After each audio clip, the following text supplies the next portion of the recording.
Pada kesempatan kali ini, video kami akan membahas sebuah sejarah besar yang mungkin tidak akan bisa terlupakan sampai kapanpun, yaitu awal terbelahnya Pulau Jawa.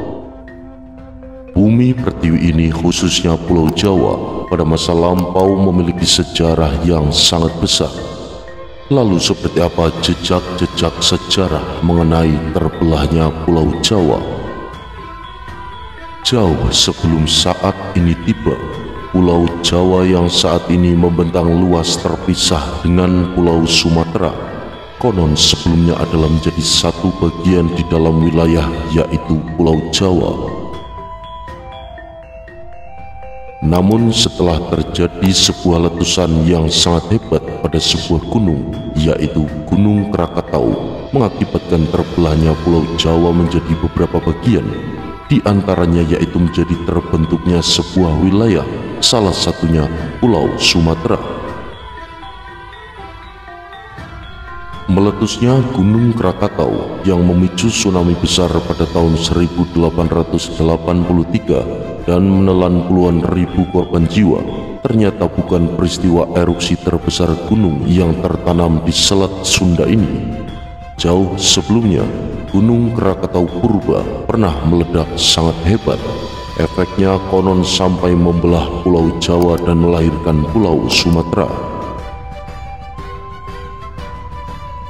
Dalam naskah Jawa kuno bertajuk Pustaka Raja Parwa, diperkirakan ditulis pada awal abad ke-5 Masehi.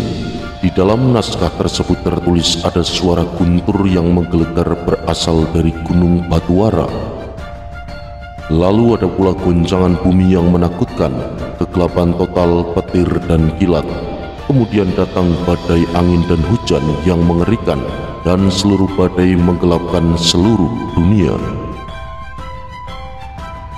Tak ketinggalan sebuah banjir besar datang dari Gunung Batuwara dan mengalir ke timur menuju Gunung Kamula. Ketika air menenggelamkannya, Pulau Jawa terpisah menjadi dua menciptakan Pulau Sumatera. Demikian catatan yang termaktub dalam naskah tersebut.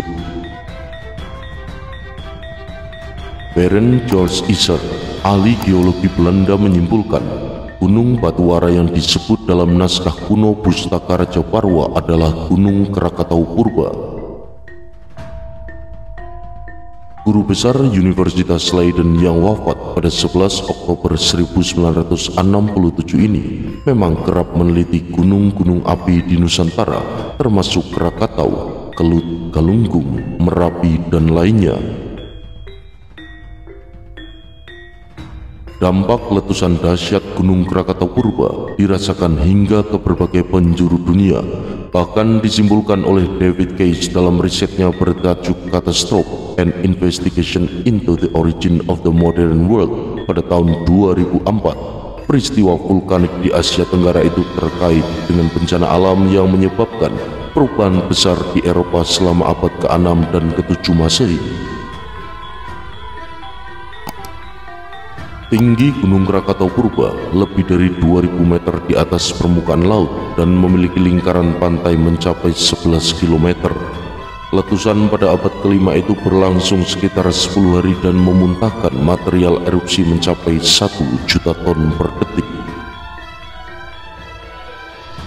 Saat itu Selat Sunda belum ada dan Gunung Krakatau purba masih berdiri di Pulau Jawa. Letusan Gunung Krakatau purba secara langsung atau tidak diyakini bertanggung jawab atas terjadinya berbagai peristiwa besar pada saat itu. Peradaban kuno macam Persia purba di Asia Barat, Nasya di Amerika Selatan, juga Maya di Amerika Tengah mengalami keruntuhan pula, mengakibatkan melemahnya kekuasaan Romawi yang kemudian digantikan kerajaan Bizantium. Suhu udara yang terus-menerus mendingin pasca erupsi Gunung Krakatau purba memicu mewabahnya penyakit sampar bubonik dan mengurangi jumlah penduduk di berbagai tempat di dunia secara signifikan. Dan dikutip dari buku Disaster and Humanitarian pada 2009 karya Benjamin Reiling, iklim yang tidak menentu itu menyebabkan maraknya wabah pes di sejumlah tempat dan terutama di Afrika bagian timur, dan menimbulkan pula kerugian besar bagi manusia. David Case pada tahun 2004 merumuskan beberapa kesimpulan terkait letusan Gunung Krakatau Purba.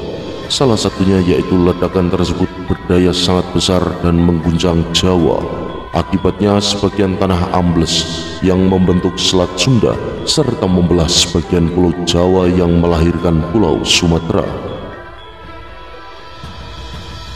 Gunung Krakatau Purba hancur setelah erupsi dahsyat pada abad ke-5 itu dengan menyisakan kaldera atau kawah besar di bawah laut. Akan tetapi kawahnya membentuk 3 pulau, yakni Pulau Rakata, Pulau Panjang atau Pulau Rakata Kecil, dan Pulau Sertung. Dan setelah itu mulai terbentuk Gunung Krakatau baru yang telat juga meledak hebat serta hancur pada tahun 1883.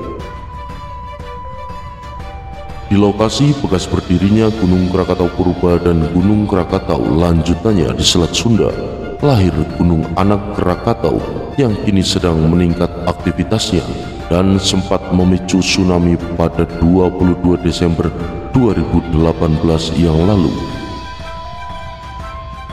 Begitulah pembahasan kali ini tentang awal terbelahnya Pulau Jawa, dan semoga pembahasan kali ini bisa menambah ilmu untuk kita semua.